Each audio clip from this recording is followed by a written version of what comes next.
ইন্না নাহনু নাযালনা যিকরা, নিশ্চয়ই আমি আল্লাহ এই কোরআন অবতীর্ণ করেছি।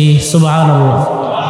পৃথিবীতে অন্যান্য যত ধর্মগ্রন্থ বর্তমানে বিদ্যমান আছে, তারা নিজেরাও দাবি করে না এটা ঐশী গ্রন্থ, ঐশী কিতাব, এটা নিজেরাও তারা দাবি জানাতে মতো এই কনফিডেন্স আর আত্মবিশ্বাস তাদের নাই যে এটা আসমানি কোনো কিতাব, বরং তাদেরও জানা, তাদেরও মানা এ কথা যে এটা মানুষের তৈরি কিতাব। একমাত্র কোরআনের ব্যাপারে ওপেন চ্যালেঞ্জ, স্পষ্ট ঘোষণা। আল্লাহ বলেন এই কোরআন আমি আল্লাহ অবতীর্ণ করেছি। সুবহানাল্লাহ। নবীজি সাল্লাল্লাহু আলাইহি ওয়াসাল্লাম মক্কায় যখন আগমন করলেন, মক্কায় তখন সূচনা মাত্র। হযরতে আবু যর গিফারি রাদিয়াল্লাহু তাআলা আনহু, নাম শুনছেন? একজন সাদা মাঠা সাহাবী, দুনিয়ার কোনো জায়জামেলার মধ্যে নাই, এমন সরল সোজা একজন সাহাবী হযরতে আবু যর গিফারি রাদিয়াল্লাহু তাআলা আনহু। মদিনায় একটা গোত্র, তার নাম হলো গিফার, এই গোত্রের অধিবাসী তিনি।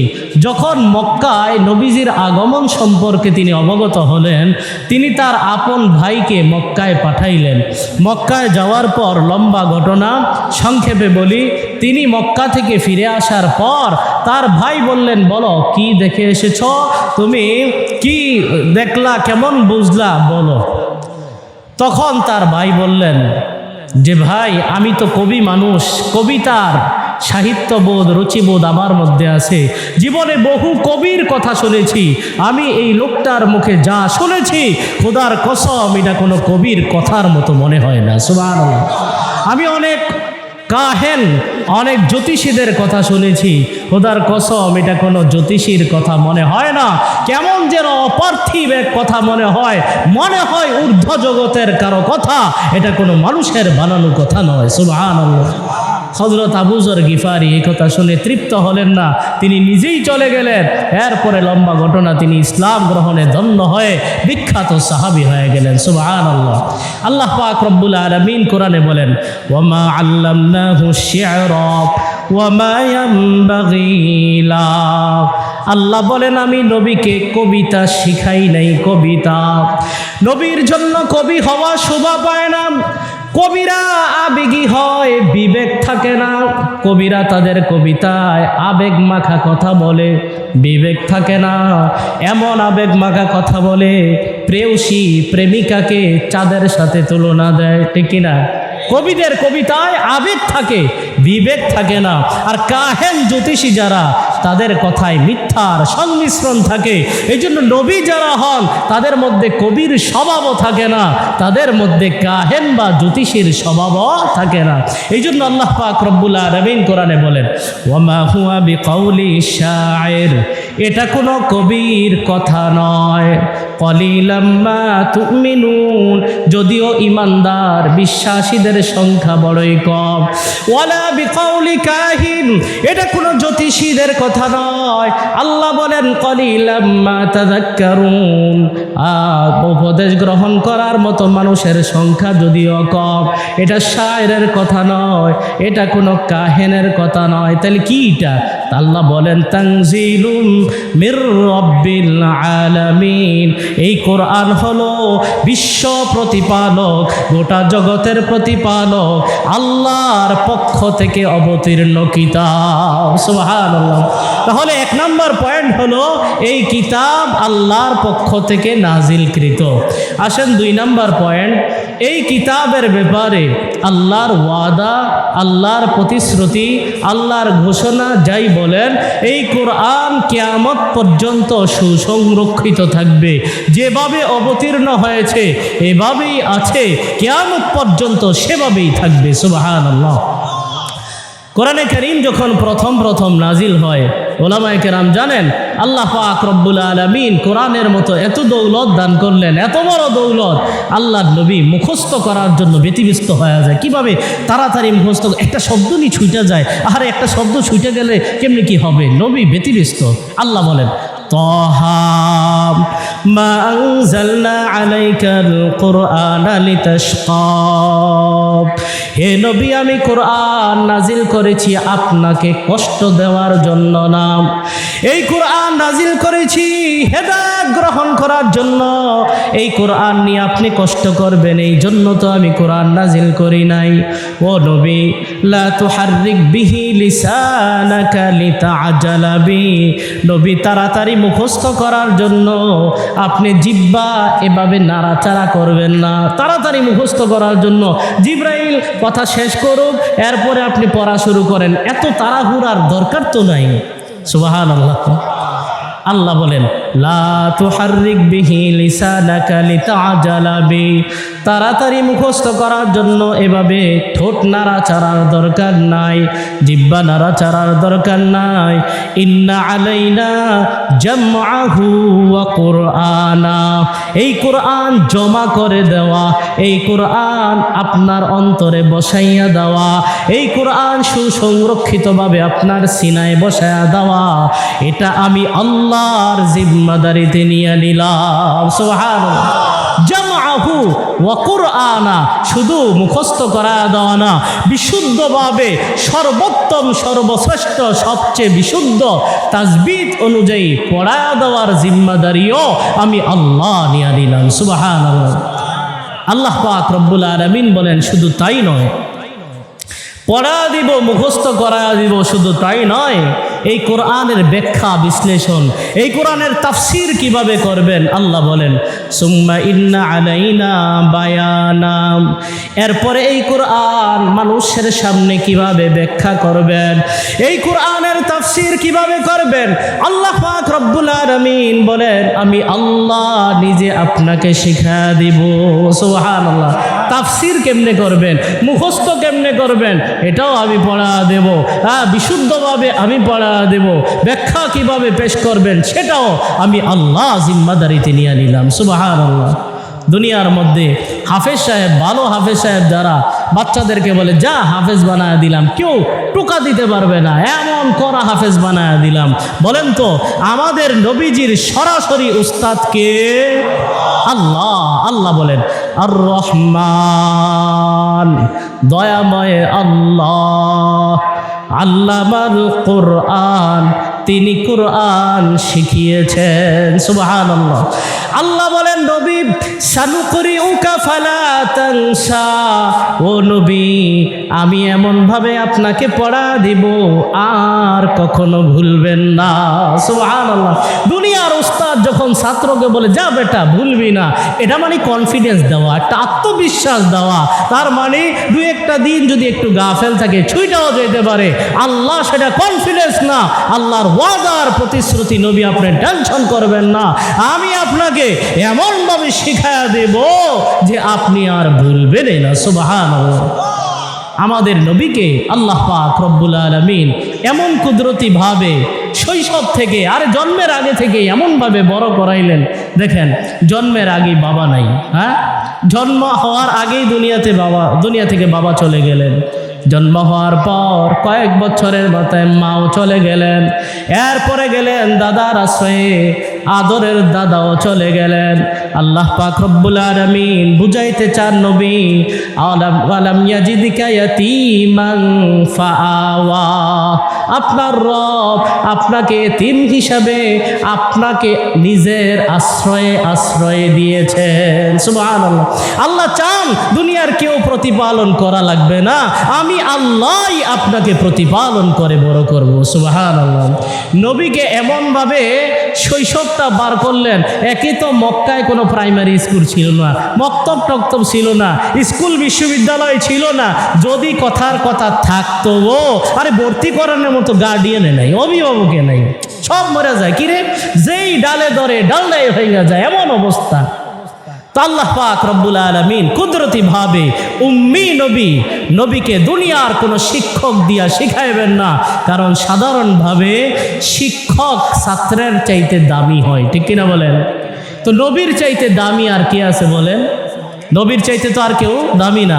এই জন্য আল্লাহ পাক রব্বুল আলামিন কুদরতি ভাবে নবীজিকে এমনভাবে বড় করাইলেন, একে তো এতিম বালক হিসাবে বড় করাইলেন, কোনো বিদ্যালয়ে ভর্তি করানোর মতো কেউ নাই। আরে শৈশবকাল থেকে অবস্থা এমন যে সাহিত্যের কোনো মজলিসে বসার মতো কোনো আগ্রহ কখনোই তৈরি হয় নাই, যার কারণে নবীজির অবস্থা ছিল এমন যে নবী পড়তেই পারে না, কিছুই পড়তে পারে না।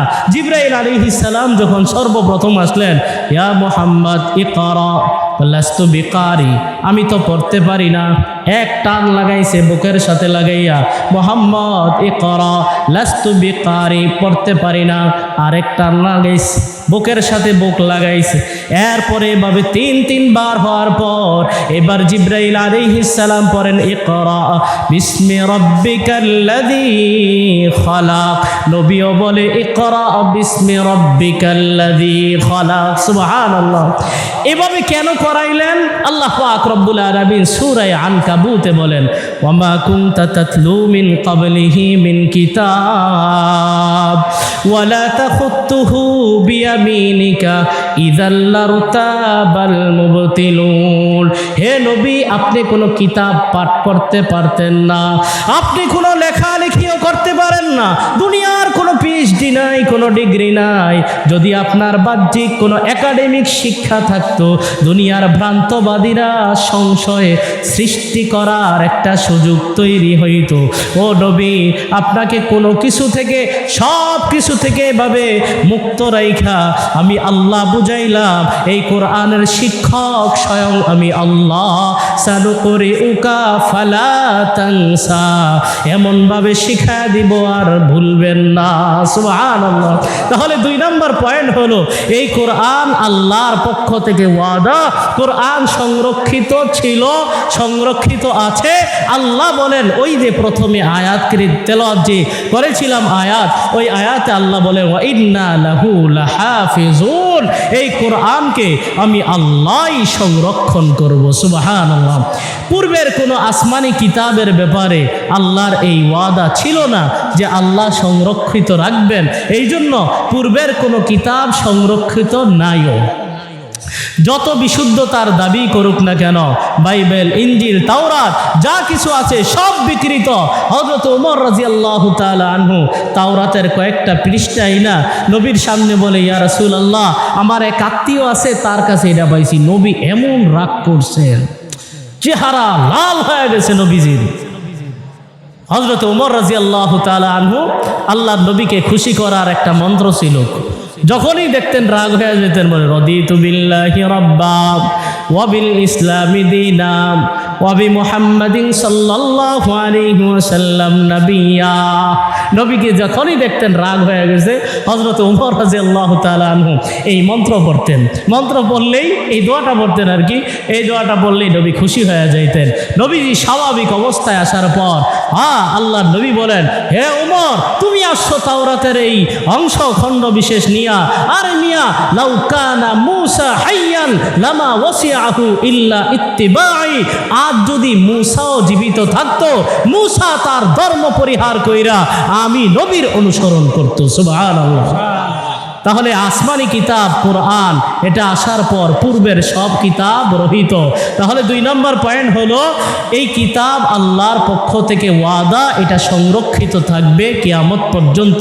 আল্লাহ তাআলা কোরআনে বলেন, লা ইয়াতিহিল বাতিলু মিন বাইনি ইয়াদাইহি ওয়ালা মিন খালফিহি তানজিলুম মিন হাকীমিন হামিদ।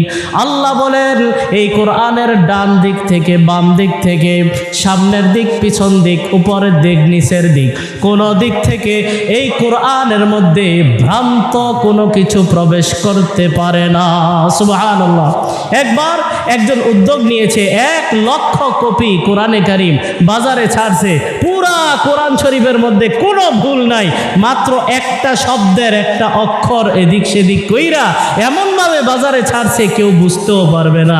কয়েকদিনের মধ্যেই প্রকাশ পাওয়া গেছে অমুক প্রকাশনী থেকে প্রকাশিত কোরআনের অমুক পাণ্ডুলিপির মধ্যে এই একটা ভুল আছে। সুবহানাল্লাহ। আল্লাহ পাক রব্বুল আলামিন কোরআনে কারীম নাজিল হওয়ার পর থেকে প্রত্যেক যুগে যুগে এমন হাজার হাজার লাখ নারী পুরুষ আবাল বৃদ্ধা বনিতা ছোট ছোট বাচ্চাদের মাধ্যমে আল্লাহ কোরআনে কারীম সংরক্ষিত করেছেন পুরা পৃথিবীর। আজও যদি পুরা পৃথিবীর কোরআনে কারীমের যত কপি আছে সব যদি জ্বালায়া দেওয়া হয়, সব যদি আগুনে নিক্ষেপ করা হয়, কোরআনে কারীম কি দুনিয়া থেকে মুছবে? বলেন মুছবে? হ্যাঁ, সাবধান। এই জন্য আল্লাহর পক্ষ থেকে সুসংরক্ষিত থাকার ওয়াদা, কিয়ামত পর্যন্ত তা সংরক্ষিত থাকবে। কেউ এই কোরআনের মধ্যে ভ্রান্ত কোনো জিনিস, অন্য কোনো জিনিস অনুপ্রবেশ ঘটাইতে পারবে না। 3 নাম্বার বিষয়, কোরআনে কারীম এক চ্যালেঞ্জপূর্ণ কিতাব।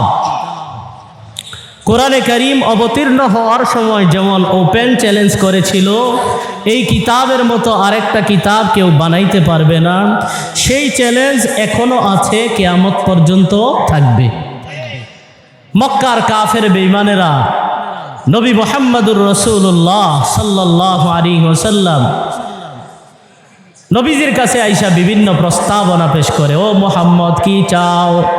আরবের সবচাইতে ধনী হতে চাও? ধনভাণ্ডার তোমার পদতলে দিলাম। ও মুহাম্মদ কি চাও? আরবের নেতা হতে চাও? যাও, নেতৃত্বের আসনে তোমাকে বসাইলাম। ও মুহাম্মদ কি চাও? আরবের সবচাইতে সুন্দরী নারী চাও? যাও যাও, সবচাইতে সুন্দরী নারী দিয়া দিলাম। নবীজি সাল্লাল্লাহু আলাইহি ওয়াসাল্লাম সব কথার উত্তরে কোরআনে কারীমের একটা আয়াত তেলাওয়াত করে দেয়, ওই কাফের বেঈমান সেখান থেকে সরে যায়। সুবহানাল্লাহ। মানে তারা সব করতে প্রস্তুত, সব করতে রাজি, নবীজিকে সব দিতে রাজি, কিন্তু কোরআনের চ্যালেঞ্জ গ্রহণ করতে রাজি না। আল্লাহ পাক রব্বুল আলামিন নবীকে বলেন, নবী আপনি তাদেরকে বলেন যে তোমাদের মধ্যে এত বড় সাহিত্যিক, এত বড় জ্ঞানী গুণী, এত বড় বড় পণ্ডিত, এত বড় বড় কবিরা উপস্থিত, আচ্ছা তোমরা এত কথা না বইলা আমি যেটা বলি এটা যদি বলো যে আমার বানানো কিতাব, তো এমন একটা কিতাব বানাইলি তো পারো, কি কর এমন একটা কিতাব বানায় নিয়ে আসো, তাইলেই তো চলে। আল্লাহ পাক বলেন, কুল্লা ইনি জিতামাতিল ইনসু ওয়াল জিন্নু আলা আন ইয়াতু বিমিসলি হাযাল কুরআন লা ইয়াতুনা বিমিসলিহি ওয়ালাউ কানা বা'দুহুম লিবা'দিন যাহিরা। আল্লাহ বলেন, নবী আপনি জানায়া দেন, পুরা পৃথিবীর সব মানুষ, সব জিন একসাথে হয়ে সম্মিলিতভাবেও যদি চেষ্টা চালায়, তাহলে এই কিতাবের মতো আরেকটা কিতাব তারা রচনা করতে পারবে না। সুবহানাল্লাহ।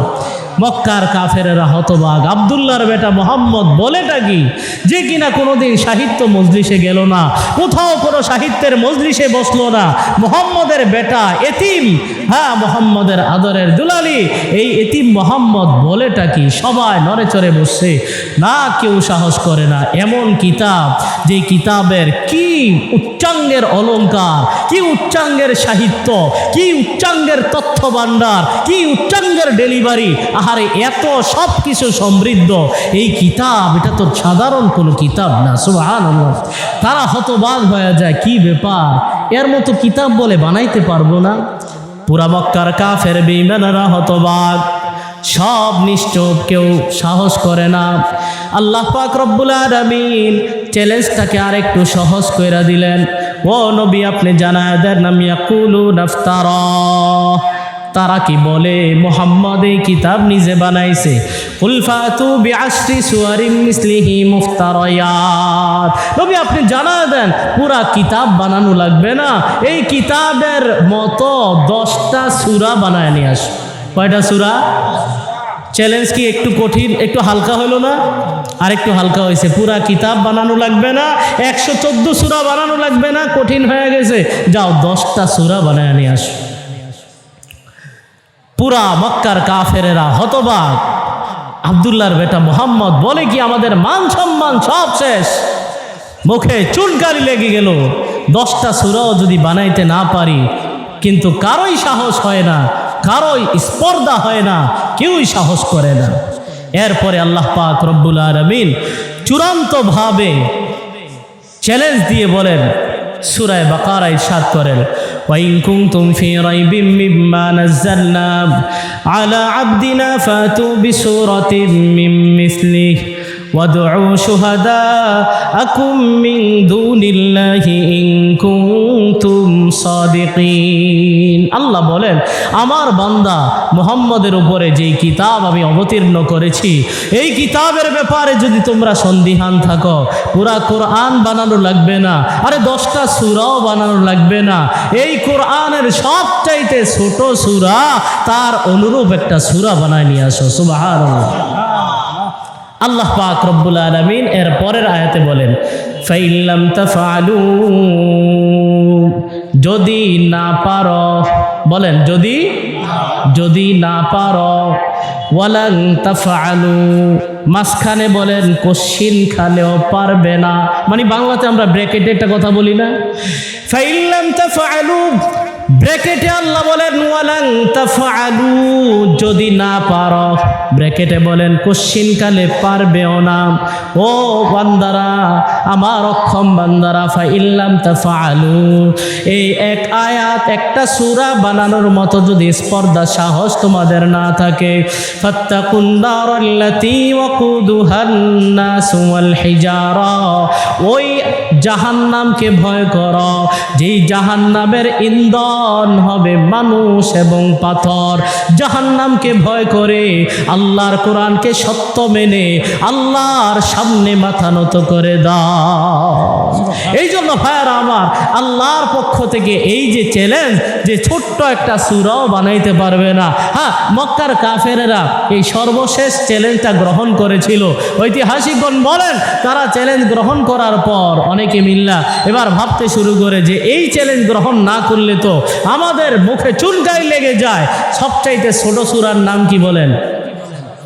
হ্যাঁ, সূরা কাউসার। বলে ইন্না আতাইনাকাল কাউসার, গবেষণা করে ইন্না আতাইনাকাল কাউসার কি বানানো যায়, কি বানানো যায়।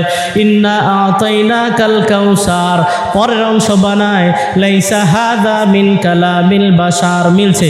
ইন্না আতাইনাকাল কাউসার লাইসা হাদা মিন কালামিল বাশার, ছন্দ মিলছে কিন্তু মর্ম গেছে তাদের বিরুদ্ধে। সুবহানাল্লাহ। বলে ইন্না আতাইনাকাল কাউসার লাইসা হাদা মিন কালামিল বাশার, আরে এটা কোনো মানুষের বানানো কথাই না। সুবহানাল্লাহ।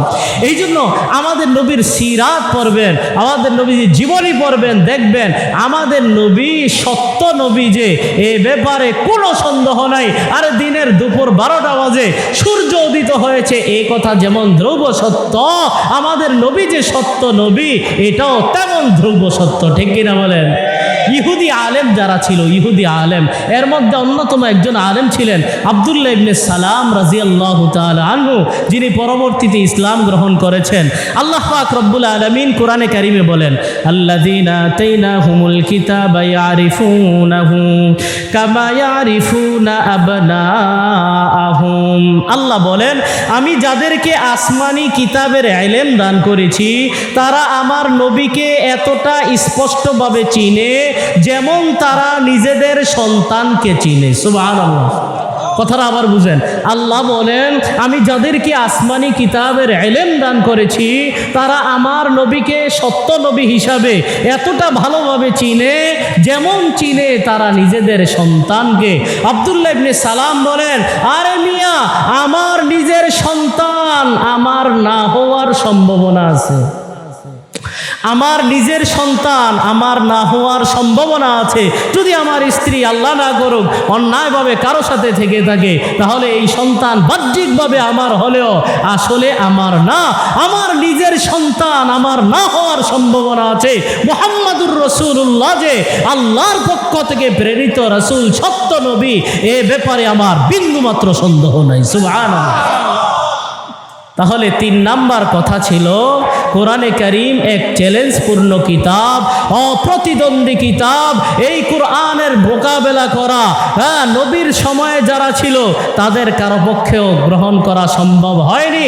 আজ পর্যন্ত 1300-1400 বছর অতিবাহিত হয়ে গেল, কোরআনের অনুরূপ কোরআন বানানো কারো পক্ষে সম্ভব হয়নি। কিয়ামত পর্যন্ত কোনো দাম্ভিক, কোনো অহংকারী, কোনো পণ্ডিত, কোনো সাহিত্যিক, যত বড় সাহিত্যিক হোক না কেন, কোরআনের মোকাবেলায় আরেকটা কোরআন রচনার স্পর্ধার সাহস কারো হবে না। ঠিক কিনা বলেন? এই হলো 3 নাম্বার কথা।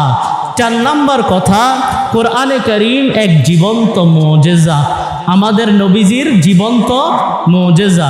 নবীজি সাল্লাল্লাহু আলাইহি ওয়াসাল্লাম, মুসলিম শরীফের হাদিস, নবী বলেন, মা মিনাল আম্বিয়া মিন নাবিয়্যিন ইল্লা ক্বাদ উতিয়া মিনাল আয়াত মা মিসলুহু আমানা আলাইহিল বাশার। নবী বলেন, আল্লাহ পাক রব্বুল আলামিন দুনিয়াতে যত নবী রাসূল পাঠিয়েছেন যুগে যুগে, প্রত্যেক নবীকে ওই যুগ চাহিদা অনুযায়ী এমন কিছু মুজিজা আল্লাহ তাআলা দান করেছেন, যেই মুজিজা দেখে ওই যুগের মানুষ মানতে বাধ্য, হ্যাঁ তিনি আসলেই নবী। কথাটা আবার বুঝবেন, আল্লাহ তাআলা প্রত্যেক যুগে এমন কিছু, যত নবী রাসূল পাঠিয়েছেন প্রত্যেককে এমন কিছু মুজিজা দান করেছেন যুগ চাহিদা হিসাবে, যেই মুজিজা দেখে মানুষ মানতে বাধ্য হয় যে তিনি আসলেই কি নবী।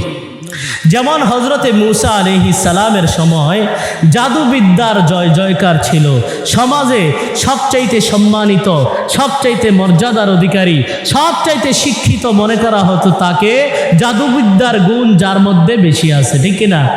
আল্লাহ পাক রব্বুল আলামিন হজরতে মূসা আলাইহিস সালামকে এমন মুজিজা দান করলেন যা মনে হয় বাহ্যিকভাবে জাদু, আসলে জাদুর বাপ। সুবহানাল্লাহ। قال لهم موسى ألقوا ما أنتم ملقون। মূসা আলাইহিস সালাম বললেন, ও জাদুকরেরা, তোমরা আগে তোমাদের বেলকিবাজি দেখাও। ফালকাউ হিবালাহুম ওয়া ইসিয়াহুম ইউখায়্যালু ইলাইহি মিন সিহরিহিম আন্নাহা তাসআ। জাদুকরেরা তারা যখন তাদের ওই রশি, দড়ি, লাঠি ইত্যাদি সব কিছু যখন নিক্ষেপ করলো, সবগুলা তাজা সাপ হয়ে এভাবে নড়াচড়া করে। আল্লাহ বলেন, ফাউজাসা ফি নাফসিহি খিফাতাম মূসা। হযরতে মূসা আলাইহিস সালাম তিনি তো মানুষ, নবী হইলেও তিনি তো কি মানুষ, তিনি একটু ভয় পেয়ে গেলেন। আল্লাহ বলেন, ও মূসা, কে ভয় পান কে? এই মূসা, লা তাখাফ ইন্নাকা আনতাল আ'লা। জাদুকরেরা আজকে যত বেলকি দেখাক না কেন, আমি আল্লাহ বলে দিলাম চূড়ান্ত বিজয় হবে আপনার। সুবহানাল্লাহ। والق ما في يمينك تلقف ما صنعوا إنما صنعوا كيد ساحر ولا يفلح الساحر حيث أتى। মূসা, আপনার হাতে যা আছে লাঠি, কুদরতি লাঠি ছেড়ে দেন। জাদুকরেরা এত কষ্ট করে হাজার হাজার জাদুকর যা বেলকি দেখাইলো, আপনার এক লাঠি সব বেলকিবাজি ধূলিসাৎ করে দিবে। সুবহানাল্লাহ।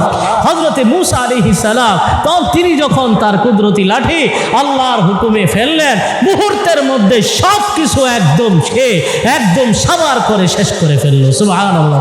আল্লাহ বলেন, ফাউলকিয়াস সাহারাতু সাজিদিন। এই অবস্থা দেখে জাদুকরেরা সিজদায় লুটিয়ে পড়েছে। সুবহানাল্লাহ। এখানে উলকিয়া ফেলে মাজহুলের সিগা, উলামায়ে কেরাম জানেন উলকিয়া ফেলে মাজহুলের সিগা, এর অর্থ হলো আর তারা সিজদায় পড়তে চায় নাই, তারা কেমন যেন বাধ্য হয়ে আল্লাহ ঘাড় দইরা সিজদায় লুটাইয়া দিছে। সুবহানাল্লাহ। অর্থাৎ তারা মূসা আলাইহিস সালামের এই অলৌকিক ভেলকি, যেটা ভেলকি বলাও বেয়াদবি, মুজিজা দেখে তারা মানতে বাধ্য হয়েছে, না এটা আমাদের গবেষণার জাদু নয়, এটা অবশ্যই আল্লাহর পক্ষ থেকে মুজিজা। তারা ঈমান আনতে বাধ্য হয়েছে, মূসা আলাইহিস সালামকে নবী মেনে আল্লাহর কুদরতি কদমে সিজদায় লুটিয়ে পড়ে। সুবহানাল্লাহ। তাহলে মুসা আলাইহিস সালামকে তার সময় অনুযায়ী আল্লাহ তাআলা মুজিজা দান করলেন, লাঠির মুজিজা। হযরত ঈসা আলাইহিস সালামের সময় জয় জয়কার ছিল চিকিৎসা বিদ্যার। যে যত চিকিৎসা বিদ্যায় এগিয়ে সে তত সম্মানিত, সে তত মর্যাদার অধিকারী। আল্লাহ পাক রব্বুল আলামিন হযরত ঈসা আলাইহিস সালামকে এমন মুজিজা দান করলেন। ঈসা আলাইহিস সালাম কি বলেন দেখেন, ইন্নী উবরিউল আকমাহা ওয়াল আবরাসা ওয়া উহয়িল মাউতা বিইজনিল্লাহ। ঈসা আলাইহিস সালাম বলেন, আমি জন্মান্ধকে ভালো করে দেই, আমি কুষ্ঠরোগীকে মুছে দিলে ভালো হয়ে যায়। দুনিয়ার মধ্যে যেই রোগের কোনো চিকিৎসা তৈরি হয় না, আরে আমি মৃত ব্যক্তিকেও যদি বলি দাঁড়িয়ে যাও আল্লাহর হুকুমে, ওই মরা মানুষটাও জিন্দা হয়ে যায়। সুবহানাল্লাহ। এমন চিকিৎসা দুনিয়াতে আজ পর্যন্ত আবিষ্কার হয়েছে যে মরা মানুষ জিন্দা হয়ে যায়। আল্লাহ পাক রব্বুল আলামিন ঈসা আলাইহিস সালামকে এমন মুজিজা দান করলেন যে ওই যুগের মানুষ দেখে ঈমান আনতে বাধ্য যে হ্যাঁ তিনি অবশ্যই আল্লাহর নবী। আমাদের নবী মুহাম্মদুর রাসূলুল্লাহ সাল্লাল্লাহু আলাইহি ওয়াসাল্লাম তিনি বলেন, আমার যুগটা হলো জ্ঞান বিজ্ঞানের যুগ। কিসের যুগ? মনে রাখতে হবে, বর্তমান সময়ে যারা বড় বড় সাহিত্যিক, বড় বড় পণ্ডিত কোরআনের কথা বললে, দ্বীনের কথা বললে, সুন্নাহর কথা বললে যারা বলে সেকেলে এই কিতাব আধুনিক যুগে চলবে না, মনে রাখতে হবে তার চাইতে বড় বড় পণ্ডিতকে, বড় বড় সাহিত্যিককে, বড় বড় জ্ঞানীদেরকে চ্যালেঞ্জ করে কোরআন অবতীর্ণ হয়েছে। ঠিক কিনা বলেন? হ্যাঁ, মনে রাখ, আপনি কত বড় জ্ঞানী হয়েছেন, আপনি কত বড় জ্ঞানী হয়েছেন। কোরআন জ্ঞানের ভান্ডার, আপনার জ্ঞানের দৌড় যেখানে শেষ, কোরআনের জ্ঞানের শুরু সেখান থেকে। ঠিক কিনা বলেন? হ্যাঁ, নবীজি সাল্লাল্লাহু আলাইহি সাল্লাম বলেন, আমার এই সময়টা হলো জ্ঞান বিজ্ঞান আর সাহিত্য চর্চার যুগ। কেমন সাহিত্য চর্চা? আরবের অবস্থা ছিল এমন, এক এক মজলিসে এক একজন বসে এক বৈঠকে 100টা কবিতা নগদ বানায় ফেলত। শুধু তাই নয়, নিজের বংশ পরম্পরা আদম আলাইহিস সালাম পর্যন্ত মুখস্থ রাখতো। আপনি কয়জন বলতে পারবেন? আপনার বাবা, পরদাদা, এরপরে শেষ, এই সর্বোচ্চ 5-6 জন। এরপর তাও লিখে রাখতে হবে, মাঝে মাঝে ভুলা যাবে। ঠিক না? আরবের অবস্থা ছিল এমন, তারা নিজেদের বংশ পরম্পরা মুখস্থ রাখতো। শুধু তাই নয়, তারা যে উটনি পালন করত, এই উটনিরও বংশ পরম্পরা মুখস্থ রাখতো, যে আমার এই উটনির মার নাম এটা, তার মার নাম এটা, তার মার নাম এটা, তার মার নাম এটা। এভাবে তারা উটনির বংশ পরম্পরা পর্যন্ত কি রাখতো? মুখস্থ রাখতো। জ্ঞান বিজ্ঞান সাহিত্য চর্চার এই যুগ সন্ধিক্ষণে নবীজি সাল্লাল্লাহু আলাইহি সাল্লাম বলেন, ওয়াইন্নামা কানাল্লাযী উতীতু ওয়াহিয়া, আমি নবীকে মুজিজা হিসাবে আল্লাহ পাক রব্বুল আলামিন যেই মুজিজা দান করেছেন, এই মুজিজার নাম হলো কোরআন। সুবহানাল্লাহ। এই মুজিজার নাম কোরআন। এই মুজিজা সাপ হইয়া কারো উপর আক্রমণও করে না। অনেক সময় আমরা এমন প্রশ্ন করি যে অমুক না হাবেশ সাপ মানুষ, রাতের বেলায় তারে ডাকাইতে ধরলো কে? হের কোরআন হেরে বাঁচাই নিল না কে? বুঝেন নাই? এমন প্রশ্ন আসে না? আসে না? অনেক সময় আসে। কোরআন মুসা আলাইহিস সালামের ওই সাময়িক মুজিজার মতো কারো উপরে হামলা করবে না। কোরআন হযরত ঈসা আলাইহিস সালামের মতো মুজিজার মতো সাময়িকভাবে এতটা প্রভাবিত কাউকে করবে না। কিন্তু কোরআনে কারীম এমন একটা জীবন্ত মুজিজা। নবী বলেন, জ্ঞান বিজ্ঞানের দ্বার যত উন্মোচন হবে, পৃথিবী বিজ্ঞানের যত উৎকর্ষ সাধন করবে, মানুষ যত শিক্ষিত হবে, কোরআন নিয়ে মানুষ যত গবেষণা করবে, কোরআনের সৌন্দর্য, কোরআনের ডেলিভারি, কোরআনের তথ্য উপাত্ত, আজকের বিজ্ঞানী 1000 বছর পরে যেই তথ্য আবিষ্কার করে, কোরআন 1400 বছর পূর্বে সেই তথ্য ডেলিভারি করে গেছেন। সুবহানাল্লাহ। একটা কথা বলি, শুধু সাইন যে দেই, সাইন টিপ দেই না? পৃথিবীতে বর্তমানে প্রায় 700 কোটি মানুষ। 700 কোটি মানুষের হাতের টিপ 700 কোটি রকম। সুবহানাল্লাহ। এটা বিজ্ঞান আবিষ্কার করেছে মাত্র 100 বছর আগে। আল্লাহ পাক রব্বুল আলামিন কোরআনে বলেন, বালা কাদিরিনা আলা আন নুসাউইয়া বানানা, আমি আল্লাহ পারি মানুষের বৃদ্ধাঙ্গুলিকে সমান করে দিতে। সুবহানাল্লাহ। তার মানে বোঝা যায় কি? বৃদ্ধাঙ্গুলি সমান না। তো এই তথ্য কোরআন 1400 বছর আগে দিয়েছে, বিজ্ঞান আবিষ্কার করে মাত্র 100 বছর আগে। এই জন্য নবীজি বুঝাইতে চান, আল্লাহ পাক রব্বুল আলামিন জ্ঞান বিজ্ঞানের এই ভরা যৌবনে কিয়ামত পর্যন্ত জ্ঞান বিজ্ঞানের যত দ্বার উন্মোচন হবে, মানুষ যত শিক্ষিত হবে, মানুষ যত সাহিত্যিক হবে, মানুষ যত সত্যিকার অর্থে বিজ্ঞানী হবে, কোরআন নিয়ে তত গবেষণা করবে, কোরআনের সৌন্দর্য তার সামনে স্পষ্ট হবে, কোরআনের আলোয় আলোকিত হয়ে জ্ঞানী বিজ্ঞানী মানুষেরা দলে দলে ইসলাম গ্রহণ করবে। তাই আমি আশাবাদী, কাল কিয়ামতে আমার উম্মতের সংখ্যা হবে সবচাইতে বেশি। সুবহানাল্লাহ। ফারজু আন্নাকুনা আকসারহুম তাবিআ, আমি নবী আশা করি কাল কিয়ামতে আমার উম্মতের সংখ্যা হবে সবচাইতে বেশি। সুবহানাল্লাহ। এই হলো 4 নাম্বার কথা। কোরআনে কারীম এক জীবন্ত মুজিজা, আমাদের নবীর মুজিজা নবীর জীবদ্দশার সাথে সীমাবদ্ধ নয়, শুধু ওই সময়ের সাথেই সীমাবদ্ধ নয়, বরং কিয়ামত পর্যন্ত জ্ঞানী গুণী যত জন্মগ্রহণ করবে, কোরআন নিয়ে যত গবেষণা করবে, পৃথিবী বিখ্যাত একজন বিজ্ঞানীর নাম ছিল ডক্টর মরিস বুকাইলি। আপনারা নাম শুনেছেন অনেকে। এই ডক্টর মরিস বুকাইলি তিনি চাইলেন কোরআনের ভুল বের করবে। কোরআনের ভুল বের করতে হলে আগে কোরআন পড়তে হবে, কোরআন পড়তে হলে আরবি শিখতে হবে না। তিনি এই কথা বুঝলেন, আমাদের সমাজের তথাকথিত জেনারেল টাইপের কিছু পণ্ডিত ভাইয়েরা আছে যারা বাংলা অনুবাদ কইরা, বাংলা তাফসির কইরা কোরআনের বিভিন্ন ব্যাখ্যা বিশ্লেষণ নিজের মতো মন গড়া মতো বুঝা উলামায়ে কেরামের বিরুদ্ধে কাউন্টার দেয়, আছে না নাই? সাবধান, কোরআন শিখতে হবে কোরআনের জায়গা থেকে, মূল উৎস থেকে যখন কোরআন গবেষণা শুরু করবেন, কোরআনের ভুল ধরা পড়বে না। কোরআন নামক আয়নায় নিজের জীবনের ভুল ধরা পড়ে ডক্টর মরিস বুকাইলি ইসলাম গ্রহণ করতে বাধ্য হয়েছে। সুবহানাল্লাহ।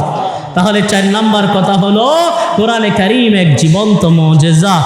5 নাম্বার কথা, কোরআনে কারীম সম্মানিত কিতাব, এমন সম্মানিত কিতাব এর সাথে যার সম্পর্ক হয় তারও দাম বাড়িয়ে দেন কে?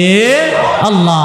কয়েকটা উপমা পেশ করি। বলেন, কোরআনে কারীম নাজিল হয়েছে কোন মাসে?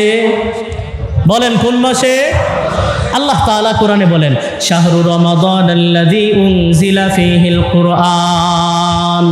রমজান মাস হলো সেই মহিমান্বিত মাস যেই মাসে কোরআন নাজিল হয়। উলামায়ে কেরাম বলেন, রমজান মাস দামি হওয়ার পিছনে যতগুলা কারণ, এর মধ্যে অন্যতম কারণ হলো রমজান মাস কোরআন নাজিলের মাস। সুবহানাল্লাহ। কোরআন নাজিল হয়েছে কোন রাতে? লাইলাতুল কদরে। আল্লাহ বলেন, ইন্না আনজালনাহু ফি লাইলাতিল কদর ওয়া মা আদরাকা মা লাইলাতুল কদর লাইলাতুল কদরি খায়রুম মিন আলফি শাহর। আল্লাহ বলেন, লাইলাতুল কদরের দাম, এক রাতের দাম 1000 মাসের চাইতেও বেশি। সুবহানাল্লাহ। কেন বাড়লো? কারণ এই রাত কোরআন নাজিলের রাত। আমার ভাইরা, দুনিয়ার সাধারণ একটা কাঠের সাথে লাগে, এই কাঠের দাম বেড়ে যায়, আমরা নাম দিই রেহাল। মুসলমান যদি হয়ে থাকি, ইমানের ছিটা ফোটা যদি থাকি, জীবনে কোরআন ধরি নাই, ও মুসলমান রেহালের মধ্যে পা দিতে পারি না, ঠিক না? এত সম্মান কেন বাড়লো? কোরআনের কারণে। দোকানের নরমাল একটা কাপড় সামান্য 20 টাকা 30 টাকা গজের একটা কাপড়, এই কাপড় যখন কোরআনের সাথে লাগে, এই কাপড়ের নাম হয়ে যায় গিলাফ। ইমানদার যদি হয়ে থাকি, কোনোদিন এই গিলাফের গায়ে পা দেওয়ার সাহস হবে? বলেন, সাহস হবে? তাহলে এই নরমাল কাপড়ের দাম বাড়লো কেন? কোরআনের কারণে। বুঝে থাকলে বলুন তো, কোনো মানুষের সম্পর্ক যদি কোরআনের সাথে হয়, তার দাম বাড়বে না কমবে? কেমন বাড়বে? নবীজি সাল্লাল্লাহু আলাইহি সাল্লাম বলেন, লাউ আন্নাল কুরআনা জুইলা ফি ইহাবিন সুম্মা উলকিয়া ফিন নারি মাহতারাকা। এই কোরআনকে যদি একটা চামড়ার ভিতরে ঢোকানো হয়, চামড়া, এরপরে চামড়াটাকে যদি আগুনের মধ্যে ফেলা হয়, ওই আগুন সেই চামড়াকে পড়তে পারবে না। উলামায়ে কেরাম বলেন, চামড়া মানে হলো মানুষ, আর আগুন মানে হলো জাহান্নাম। কোনো মানুষ যদি সিনায় কোরআন ধারণ করে, খোদার কসম ওই জাহান্নাম তাকে স্পর্শ করতে পারবে না। সুবহানাল্লাহ। নবীজি সাল্লাল্লাহু আলাইহি সাল্লাম বলেন, আর যেই জাতি সামগ্রিকভাবে সমষ্টিগতভাবে কোরআনকে ধারণ করবে এই জাতির মর্যাদা বাড়ায় দিবেন কে? নবী বলেন, ইন্নাল্লাহা ইয়ারফাউ বিহাযাল কিতাবি আকওয়ামা, নিশ্চয়ই আল্লাহ পাক রব্বুল আলামিন এই কোরআনের মাধ্যমে বহু জাতির মর্যাদা সমুন্নত করেছেন। ওয়ায়াদউ বিহি আখরিন, আর যেই জাতি কোরআন নামক নিয়ামত পাওয়ার পর এই কোরআনকে মূল্যায়ন করতে পারে না, এই কোরআনকে অবমূল্যায়ন করে, কোরআনওয়ালাদেরকে দাম দিতে চায় না, কোরআনওয়ালাদেরকে ছোট নজরে দেখে, আছে না নাই? বলেন আছে না নাই? নবীজি সাল্লাল্লাহু আলাইহি সাল্লাম বলেন, যেই জাতি কোরআন নামক নিয়ামত পাওয়ার পরেও কোরআনকে ধারণ করতে পারে না সেই জাতিকে আল্লাহ ইতিহাসের আস্থা করে নিক্ষেপ করেন। বলেন নাউজুবিল্লাহ। তাহলে কোরআনের সাথে সম্পর্ক হলে দাম বাড়বে না কমবে? আহারে বাড়বে কি শুধু দুনিয়াতে নাকি আখেরাতেও? আখেরাতে কেমন বাড়বে? নবীজি সাল্লাল্লাহু আলাইহি সাল্লাম বলেন, ইউকালু লিসাহিবিল কুরআন ইয়াউমাল কিয়ামা ইকরা ওয়ারতাকি ওয়ারাত্তিল কামা কুনতা তুরাত্তিলু ফিদ দুনিয়া। হে হাফেজে কোরআন, তুমি পড়তে থাকো আর চড়তে থাকো। সুবহানাল্লাহ। পড়তে থাকো আর চড়তে থাকো, ধীরস্থিরভাবে পড়ো, সুন্দরভাবে পড়ো। দুনিয়ার মধ্যে যেমনি পড়তে এমন সুন্দরভাবে তারতিলের সাথে পড়ো। ফাইন্না মানজিলাকা ইনদা আখিরি আয়াতিন তাকরাউহা, তোমার অবস্থান হবে সেখানে যেখানে গিয়ে তুমি থামবে। সুবহানাল্লাহ। এত উঁচু স্থানে তোমার মাকাম হবে, তোমার অবস্থান হবে। আজকের পৃথিবীতে সবচাইতে উঁচু বিল্ডিং এর নাম হলো বুর্জ আল খলিফা, 160 তলা না 70 তলা। হাজারো মানুষের সারা জীবনের স্বপ্ন থাকে, আইস যদি একবার উঠতে পারতাম। আর কোরআনওয়ালাকে আল্লাহ তাআলা এত দামি বানাবেন, এত দামি বানাবেন, কাল কিয়ামতে কোরআনওয়ালার দাম দেখলে পুরা হাসরবাসী অস্থির হয়ে যাবে, পেরেশান হয়ে যাবে। আরে আমরা কথায় কথা বলি, 4 চোখ হয়ে যাবে, 4 চোখ এমনি তাকায় থাকবে। আল্লাহ রে, সুবহানাল্লাহ। নবীজি সাল্লাল্লাহু আলাইহি সাল্লাম বলেন, মান ক্বারাআল কুরআন ওয়াস্তাযহারাহু ফাআহাল্লা হালালাহু ওয়া হাররামা হারামা আদখালাহুল্লাহু বিহিল জান্নাহ। কেউ যদি কোরআন পড়ে, কোরআন মুখস্থ করে, কোরআন যা হালাল বলে সেও তা হালাল বলে, কোরআন যাকে হারাম বলে সেও তাকে হারাম বলে। অর্থাৎ শুধু আলেম হলেও চলবে না, আমলও করতে হবে, ঠিক কি না? শুধু হাফেজ হইলেই চলবে?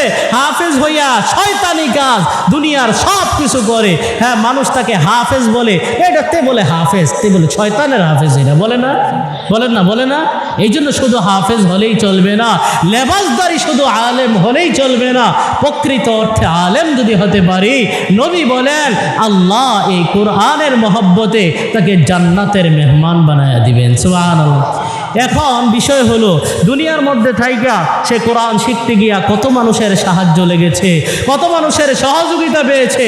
তার মা, তার বাবা, তার আত্মীয় স্বজন, আহারে তার ভাইরা প্রত্যেক দিন অফিসে যায়, একটা সময় বের করে ভাইটাকে দেখে যায়, আছে না নাই? হ্যাঁ, এত এত মানুষের অবদানের ফলে তিনি আলেম হলেন, হাফেজ হলেন। আজকে একাকী যদি জান্নাতে চলে যায়, স্বার্থপরের মতো আচরণ হয়, নবীজি সাল্লাল্লাহু আলাইহি সাল্লাম বলেন, ওয়াশাফাহু ফি আশরাতিন মিন আহলিহি কুল্লুহুম ক্বাদ ওয়াজাবাত লাহুন নার। তার পরিবারের এমন দাগী জাহান্নামী 10 জন আসামি, যাদের ব্যাপারে জাহান্নাম অবধারিত, মৃত্যুদণ্ড চূড়ান্ত। কথার কথা, এই মুহূর্তে আইসা বিচারক যদি বলে, যাও তোমাকে বেকসুর খালাস দিয়ে গুলশান বাড়ি দাঁড়ায় 5টা করে বাড়ির মালিক বানায় দিলাম। সুবহানাল্লাহ। বুঝেন না? আমি ফাঁসির আদেশ। হঠাৎ করে আইসা বলে কি, যাও তোমরা বেকসুর খালাস, এক একজনকে গুলশান বাড়ি দাঁড়ায় প্লট ফ্লট যা লাগে সব কিছুর মালিক বানায় দিলাম। কি পরিমাণ খুশি হবে! আরে খুশিতে হার্ট অ্যাটাক করে মারাও যেতে পারে, ঠিক কিনা বলেন? এমন দাগী আসামি, নবী বলেন তার পরিবারের 10 জন মানুষের ব্যাপারে এই হাফেজে কোরআন, আলেমে কোরআনের সুপারিশ কবুল করে আল্লাহ তাদেরকেও জান্নাতের মেহমান বানায় দিবেন। সুবহানাল্লাহ। এখন অনেক সময় এই হাদিস শোনার পরে অনেকে হিসাব করে, আল্লাহ রে, আমাদের তো আত্মীয় স্বজনের মধ্যে মাত্র আলেম একজন, 10 জনকে নিলে 10 জনের মধ্যে মনে হয় আমি পড়ব না। উলামায়ে কেরাম জানেন 10, 7, 70, এই যে হাদিসের মধ্যে এই শব্দগুলা বলা হয়, এগুলা সংখ্যা, সীমাবদ্ধ সংখ্যা উল্লেখ করা উদ্দেশ্য নয়, বরং সংখ্যা দিক্ষ বোঝানোর উদ্দেশ্য। আমরাও কথায় কথায় অনেক সময় বলি, আচ্ছা 10 জনে যা বলে আমিও সেটাতে আছি। এখানে 10 জন মানুষ আছে, আসলে 10 জন আছে না বেশি আছে? বেশি আছে না? ঠিক তেমনি ভাবে হাদিসের মধ্যে 10 জন, 700 জন নির্দিষ্ট সংখ্যা এখানে উদ্দেশ্য না। উদ্দেশ্য হলো আল্লাহ তাকেও সম্মানিত করবেন, তার উসিলায় হাজারো মানুষকে তার আমলের কোয়ালিটি হিসাবে হাজারো মানুষকে মুক্তির ব্যবস্থা করে দিবেন। সুবহানাল্লাহ। এই জন্য মুসলমান ইমানদার 5 নাম্বার বিষয় হলো কোরআন দামি। কোরআনের সাথে যার সম্পর্ক হয় তাদেরকেও দামি বানায় দেন কে? এই জন্য কোরআনের সাথে সম্পর্ক রাখার দরকার আছে না নাই? হ্যাঁ বলেন, দরকার আছে না নাই? এক সাহাবী বলেন, আমরা বসে রয়েছি, হঠাৎ করে খরাজা আলাইনা রাসূলুল্লাহ সাল্লাল্লাহু আলাইহি ওয়াসাল্লাম, হঠাৎ করে নবী আসলেন।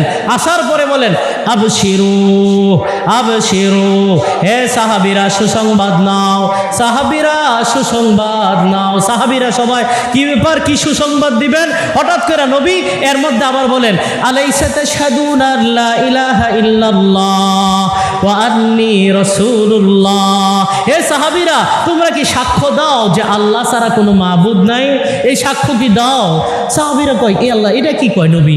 আমরা তো অবশ্যই আল্লাহকে এক বলে সাক্ষী দেই, আল্লাহর নবীকে আল্লাহর রাসূল বলে বিশ্বাস করি। নবী এরপরেও কেন এটা বলাইলেন জানেন? কারণ হইল, এখন আমি একটা দামি কথা বলবো, এই কথার মধ্যে কোনো সন্দেহ রাখতে পারবা না, এই কথার মধ্যে কোনো সংশয় রাখতে পারবা না, ইমানটাকে আবার তাজা করে নিতেছে। সুবহানাল্লাহ। নবী আগে বলছেন কি, সুসংবাদ নাও, সুসংবাদ নাও, এরপরে আর সুসংবাদ বলে না, মাঝখানে আবার বলে কি, আলাইসা তাশহাদুনা লা ইলাহা ইল্লাল্লাহ ওয়া আন্নী রাসূলুল্লাহ। হে সাহাবীরা, তোমরা কি এই সাক্ষ্য দাও না যে আল্লাহ ছাড়া কোনো মাবুদ নাই, আমি আল্লাহর রাসূল, এই সাক্ষী কি দাও? সাহাবায়ে কেরাম বলে, হ্যাঁ ইয়া রাসূলুল্লাহ, অবশ্যই দেই। নবী বলেন, তাহলে এবার কান খাড়া কইরা সুসংবাদটা শোনো। সুসংবাদটা কি? ইন্না হাদাল কুরআন সাবাবুন, এই কোরআন হলো একটা রশি। সুবহানাল্লাহ। এই কোরআন হলো কি? একটা রশি। তরফুহু বিয়াদিল্লাহ, এই রশির এক পাশ হলো আল্লাহর হাতে। সুবহানাল্লাহ। এই রশির একটা পাশ হলো আরেকটা পাশ তোমাদের কাছে, একটা পাশ হলো আল্লাহর হাতে, আরেকটা পাশ তোমাদের হাতে।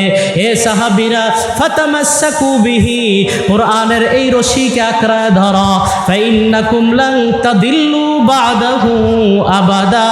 আমি নবী বললাম, কোরআনকে যদি আঁকড়ায় ধরো, আমি নবীর শিক্ষা যদি আঁকড়ায় ধরো, কিয়ামত পর্যন্ত তোমরা পথভ্রষ্ট হবে না।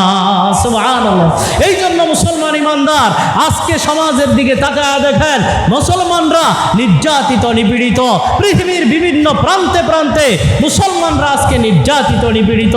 এর একটাই সলিউশন, একটাই সমাধান, একটাই সমাধান, সেটা হলো কোরআনের দিকে ফিরে আসতে হবে, আল্লাহর রাসূলের শিক্ষার দিকে ফিরে আসতে হবে। ঠিক কিনা বলেন? নবীজি সাল্লাল্লাহু আলাইহি সাল্লাম বলেছেন, তারাকতু ফীকুম আমরাইন লান তাদিল্লু মা তামাসসাকতুম বিহিমা, কিতাবাল্লাহ ওয়া সুন্নাতা রাসূলি। আমি তোমাদের মাঝে দুইটা জিনিস রেখে গেলাম, যতদিন পর্যন্ত তোমরা আঁকড়ে ধরে রাখবে, ততদিন পর্যন্ত তোমরা পথভ্রষ্ট হবে না, গোমরা হবে না। একটা হলো আল কোরআন, দ্বিতীয়টা হলো আমি নবীর সুন্নাত। এই জন্য মুসলমান, আজকে রবিউল আউয়াল মাস আসলে নবীর মিলাদুন নবী নিয়ে মাশাআল্লাহ খুব বড় স্লোগান দেই, নবীর আশেক বলে নিজেকে বড় দাবি করি। খুব ভালো কথা, নবীর মহব্বতের দরকার আছে না নাই? স্লোগান দেওয়ারও দরকার আছে না নাই? কিন্তু স্লোগান সত্য হবে তখনই যখন বাস্তবায়ন করতে পারবো। নবীর জীবন আদর্শ আমাদের জীবনে যখনই পূর্ণাঙ্গভাবে বাস্তবায়ন করব, তখনই সত্যিকার অর্থে আমরা আশিক হতে পারবো। ঠিক কিনা বলেন? নবী বলছেন, হ্যাঁ, এক কবি বলেন, লাউ কানা হুব্বুকা সাদিকান লা আতাতাহু ইন্নাল মুহিব্বা লিমান ইউহিব্বু মুতিউ। তোমার ভালোবাসা ভালোবাসা যদি সত্য হয়ে থাকে, তুমি সত্যিকার অর্থে যদি তুমি আশিক হয়ে থাকো, তাহলে তুমি অবশ্যই নবীর অনুসরণ করতেই হবে তোমার। কারণ যে যাকে ভালোবাসে সে তাকে মেনে চলে, ঠিক কিনা বলেন? যে যাকে ভালোবাসে সে তাকে মেনে চলে। এই জন্য মুসলমান 5 নাম্বার যেই কথা বলছিলাম, কোরআন সম্মানিত, কোরআনের সাথে যার সম্পর্ক হয় তারও সম্মান বেড়ে যায়। আজকে দুনিয়ার মধ্যে অনেক সময় দেখা যায় কোরআনের আলেমের দাম নাই, মসজিদে ইমামতি করে 5,000 টাকা বেতন, এমন ধমক মারে মনে হয় 50,000 টাকা বেতন দেয়, ঠিক কিনা বলেন? বাহ্যিকভাবে এ ধরনের কোনো কুলাঙ্গারের আচরণ দেখা হীনমন্যতায় ভোগার কোনো প্রয়োজন নাই। একটা কথা মনে রাখবেন, আমাদের সম্মান, কোরআনওয়ালাদের সম্মান স্বয়ং বিশ্ব নবী দিয়েছেন। কে দিয়েছেন? নবী বলেন, খায়রুকুম মান তাআল্লামাল কুরআনা ওয়া আল্লামা, তোমাদের মধ্যে সর্বোত্তম ওই ব্যক্তি যে কোরআন শিখে অন্যকে কোরআন শিখায়। অতএব কোন সরকার পরিবেশিকার বলো কি দরকার, সিলসিলা যুক্ত সাথে আল্লাহর ও রাসূলুল্লাহর। আরে কোন সরকার, কোন এমপি, কোন চেয়ারম্যান, কোন মেম্বার কোরআনের মূল্যায়ন করুক আর না করুক, আমাদের মূল্যায়ন করেছেন স্বয়ং বিশ্ব নবী। দুনিয়ার কারো আর স্বীকৃতির প্রয়োজন নাই, ঠিক কিনা বলেন? হ্যাঁ, এই জন্য নিজের দাম নিজে বুঝতে হবে। ছোট্ট একটা ঘটনা বলি, একটা গল্পের আকারে। থানবী রহমতুল্লাহি আলাইহি, হাকিমুল উম্মত, মুজাদ্দিদুল মিল্লাত আশরাফ আলী থানবী রহমতুল্লাহ আলাইহি, তিনি বলেন, দিল্লির একটা বাচ্চা, তার বাবা মারা গেছে, অসহায় ফ্যামিলি, বাচ্চা দৈনিক প্রত্যেক দিন গিয়া এক কবির কাছে কবিতা শিখে। কবি এক এক দিন কবিতা শিখায় আর বলে, যাও তোমাকে 1 লক্ষ টাকা দামের কবিতা শিখায় দিলাম। আরেক দিন বলে, যাও তোমাকে 50,000 টাকা দামের কবিতা শিখায় দিলাম। বাচ্চা তো খুশিতে বাগ। এবার হঠাৎ করে একদিন তার মা বলে, ও বাবা, তুমি তো কোনো বেকার, একদম কোনো কামাই করো না, ইনকাম করো না, হ্যাঁ, সংসারে আলু নাই, বাজারে যাও আলু নিয়ে আসো। ছেলে তো রাগে ফায়ার। মা কি বলে, আমি এত দামি দামি কবিতা শিখি, আমি বলে বেকার, আমি বলে কিছু শিখি না। আরে এত দামি দামি কবিতা শিখি, এরপর আমার মা বলে, আমি বলে কিছুই জানি না। নারায়ে তাকবীর, নারায়ে তাকবীর। মুফতি আরিফ বিন হাবিব সাহেবের আগমন, মুফতি আরিফ বিন হাবিব সাহেবের আগমন। সম্মানিত হাজিরিন, যাই হোক, গল্প শেষ করতে পারবো না। তো বলছিলাম যে কোরআন ওনার দাম দুনিয়ার মধ্যে নাকি আখেরাতেও? আখেরাতেই তার দাম ফুটে উঠবে। আল্লাহ পাক রব্বুল আলামিন কোরআন ওনার সাথে আমাদেরকে সম্পৃক্ত থাকার তৌফিক দান করেন। আখিরু দাওয়ানা আলহামদুলিল্লাহি রাব্বিল আলামিন।